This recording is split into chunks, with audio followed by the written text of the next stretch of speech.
Una po sa ating mga balita, patuloy na magiging masigla ang negosyo at pamumuhunan sa Pilipinas. Ito'y sa kabila ng pagbagal ng ekonomiya sa buong daigdig. Ang kabuuang ulat hatid ni Rocky Ignacio live mula sa Palasyo ng Malacanang. Rocky, magandang hapon. Yes, maraming salamat, Kirby. Inaasahan nga ang patuloy pang pagtaas ng pamumuhunan o dagdag pamumuhunan sa Pilipinas. Naging malaking bentahe kasi ng Pilipinas ang patuloy na pagganda ng ekonomiya sa kabila ng sinasabing global economic slowdown. Ng dagdag na investment sa pagdalo pa ni Pangulong Aquino sa Davos, Switzerland ngayong linggo. Inaasahan ng dagdag pamumuhunan sa Pilipinas kaugnay ng pagdalo ni Pangulong Aquino sa taunang World Economic Forum sa Davos, Switzerland. Ayon kay Philippine Ambassador to Switzerland Leslie Baha, magiging bentahe kasi ng Pilipinas ang pag-arangkada ng ekonomiya nito sa kabila ng global economic slowdown.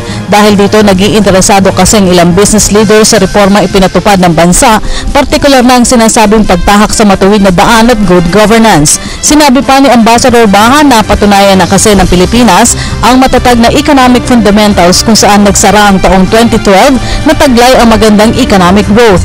Ang Pilipinas rin ang nagtala ng magandang paglago sa iba pang mga bansa sa Southeast Asia.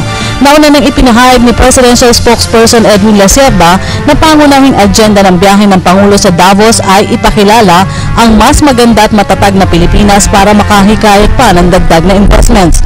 1,600 Chief Executive Officer o CEO ang dadalo sa World Economic Forum kung saan dito ipipresenta ng Pangulo ang kahandaan ng Pilipinas sa negosyo. Ilan-anya sa mga CEOs ay nasa Pilipinas kaya inaasahan ng posibleng pagpapalawak pa ng kanilang pamumuhunan sa bansa.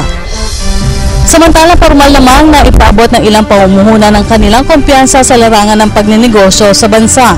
Ipinaabot ito ni Coca-Cola Fomento Economico Mexicano o FEMSA Chief Executive Officer Carlos Salazar Lomelin sa isinagawang courtesy call sa Malacanang.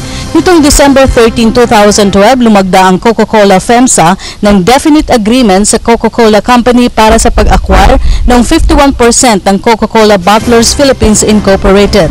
Ito ang kauna-unang acquisition ng Coca-Cola FEMSA sa labas ng Latin America na nagpapatunay na rin ng mataas na kumpiyansa sa katatagan ng Philippine economy.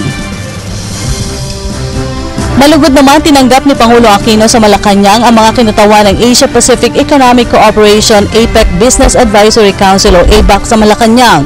Ayon kay Secretary Rene Almendras, ang naturang pulong ay pagpapakita ng Pilipinas ng pagiging responsableng member ng APEC at napapanahon dahil na rin sa patuloy na gumaganda ekonomiya ng dahil sa pagbaka sa korupsyon bilang pangunahing bahagi ng reforma ng Administrasyong Aquino. Kasama sa pulong ang ABAC Philippine members at economic team ng Pangulo. Naitatag ang APEC Business Advisory Council taong 1995 bilang permanent body na binubuo ng business leaders mula sa APEC member economies na nagsisilbing independent voice sa larangan ng pamumuhunan sa ilalim ng APEC. Samantala, nakatakdang tumulak si Pangulong Aquino papuntang Davos, Switzerland bukas ng gabi. At yan po ang ating pag-uulat mula dito sa Malacanang sa tulong ng RTVM. Ako po si Rocky Ignacio para sa Telebisyon ng Bayan.